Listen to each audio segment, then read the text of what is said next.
And as a woman, there's a balance to be struck between being tough and being a bitch.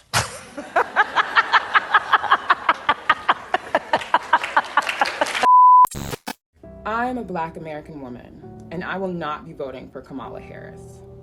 Why? Because my vote has nothing to do with me being Black.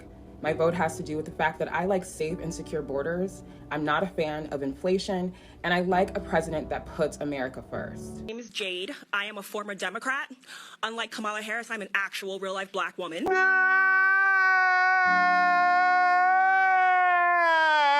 stand here before you today because I'm tired. I'm tired of the Democrats using the generational trauma of my people to garner votes. They invoke fear. They tell me I'm oppressed. They tell me I'm less than. They tell me I'm not good enough. And they tell me that my white brothers and sisters in Christ are my enemy. No. They are not. So this might be a little bit of woo-woo for some of you people, but there are women, Black women of color, basically saying it exactly how I feel. I'm on social media and I realize these motherfuckers done tricked y'all back into depression and PTSD and shit that ain't in your motherfucking reality. I'm not telling people don't feel for what's going on, but do not allow your feelings to be ciphered in this motherfucking propaganda of depression and PTSD of trying to create a reality that don't really live in our truth right now. We are in what Spirit is calling a huge cycle of fate renewal. I want you to think about the contract for this reality. The contract for this reality was up.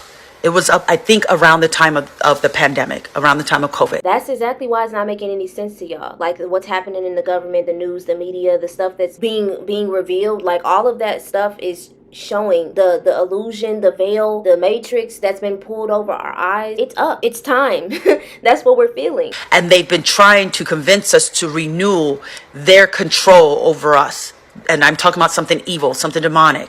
How do they do this? They get us so desperate, so depressed.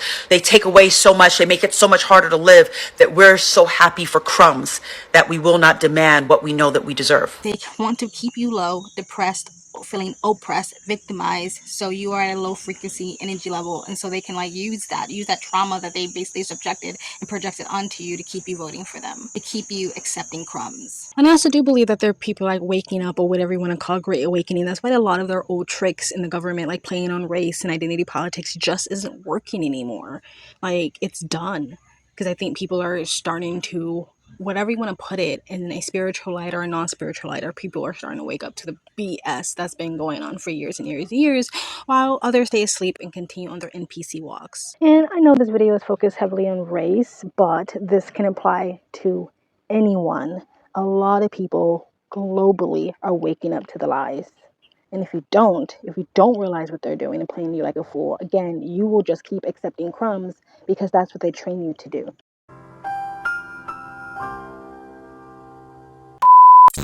Liberal white women are the worst. They are the absolute worst.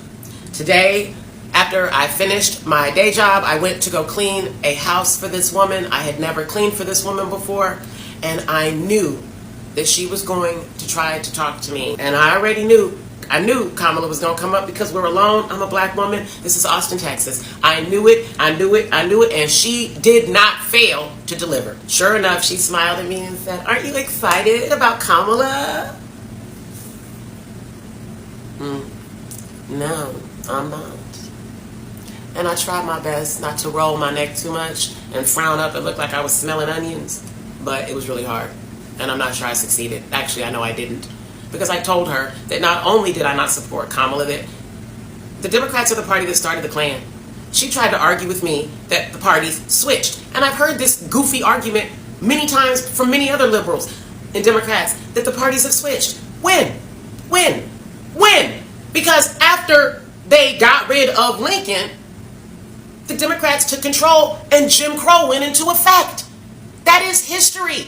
If you can say to me that you think that I support her, then I get to say whatever I want at this point. I mean, what? Because your husband is white, do I get to say, I don't know, I thought he was a Trump supporter, he's white? I'm so sick and tired of the assumption from white, especially liberal women. Whenever they get alone, they always want to try to talk aren't we buddies? Aren't we on the same side? Me and you, girl, we both like Kamala. No, bitch, we don't. Oh my god, this is so relatable, and she is not lying. I really do think people think that I'm exaggerating every time I talk about how the fact that when I get around a lot of like progressive, very left, woke, majority feminist white women, this is how they talk to me.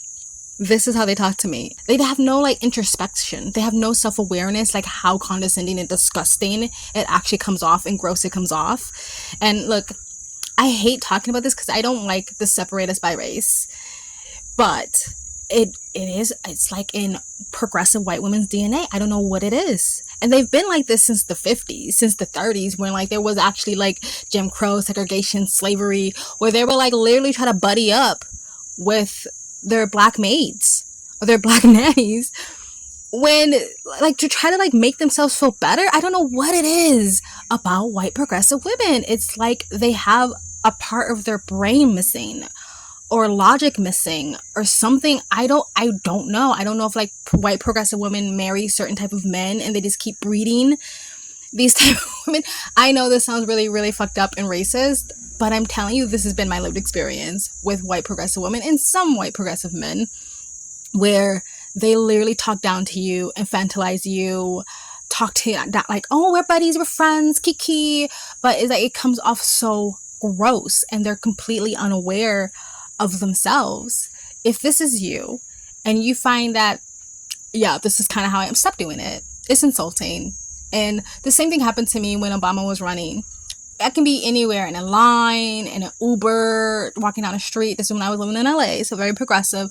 And random white people will be like, so, Obama. They'll be like, dude, don't assault my intelligence and think that I'm going to vote for somebody just because they're black. If you're going to assume that I'm voting for Obama, come at me with policies, not identity politics. It's freaking insulting. But they infantilize black people, so they think you have low IQs. So they believe that there's no other reason why you will vote for Kamala. You don't read. You don't do your research. You're low IQ. That's why you need us white saviors to help you. Anyway, that was a rant and a half. Continue with the video. And now back to your regularly scheduled program. Many of you know a black man who has expressed to you that they're committed to voting for Donald Trump. Okay. For the brothers who have told you that or said that to you, has the emergence of Kamala Harris changed that for those brothers? No. So we're in 3 proxy wars with some of the most powerful leaders in the world. She failed at the border, in which we have an estimation of 15 to 20 million people illegally into this country. That is literally overtaking and bankrupting Chicago to the tune of over $400 million per year, and they are in a deficit. And they've taken up resources as far as free healthcare, free hotels to the tune of $600 a day. They are literally taking over your schools. Your taxpayer dollars are going to fund the migrant crisis. She was supposed to be in charge of this. We have a failing economy. Every single day I see people getting on the internet talking about $30 an hour is the new minimum wage because inflation is fucking out of control. At one point, it was at almost 10%, depending on what city that you in. She has no policy, no record to stand on. One of the biggest things that she did in her career was lock up more black men than ever before, but we sitting here and vote her in office on identity politics. The very person that she was under as far as the president of the United States of America, she called him racist during the debate, which shows you how fake she is.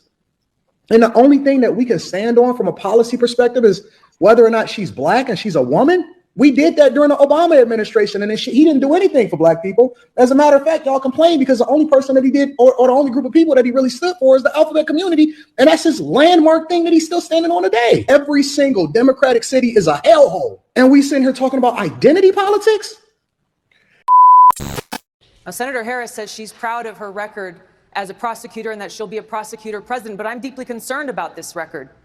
There are too many examples to cite, but she put over 1,500 people in jail for marijuana violations and then laughed about it when she was asked if she ever smoked marijuana. She blocked evidence. She blocked evidence that would have freed an innocent man from death row until the courts forced her to do so. She kept people in prison beyond their sentences to use them as cheap labor for the state of California. And she fought to keep cash bail system in place that impacts poor people in the worst kind of way. I call her Miss Lock Up a Brother, for when she was the AG in California, a Negro knew, a black man knew that he was dead in the water. He was dead in the water. Matter of fact, you don't need a trial. You might well go into jail if you appear before her, because she took pride in locking up black folk. And now all of a sudden she's trying to be sister girl. I'm telling it. Check out her record. She locked us up left and right. Yes, she did. Yes, she did. Yes, she did. She's trying to frame herself as Miss Black Lives Matter, when in reality, Kamala Harris was the queen of mass incarceration. Kevin Cooper was hours away from receiving lethal injection. Hours away from it. His lawyers asked that DNA evidence be acquired in order to make sure he was actually guilty of the crime. Kamala Harris's office tried to prevent DNA evidence from being acquired. They wanted Kevin Cooper to be executed, but the governor of California disagreed. They acquired DNA evidence, and the execution was stopped. The New York Times tells us that she feels really bad about it, for whatever that means. Welcome to the ghetto. Welcome to hell. Welcome to hell. I hope your daughter get raped. I can imagine what can be and be unburdened by what has been, you know? What can be unburdened by what has been. What can be unburdened by what has been. What can be unburdened by what has been.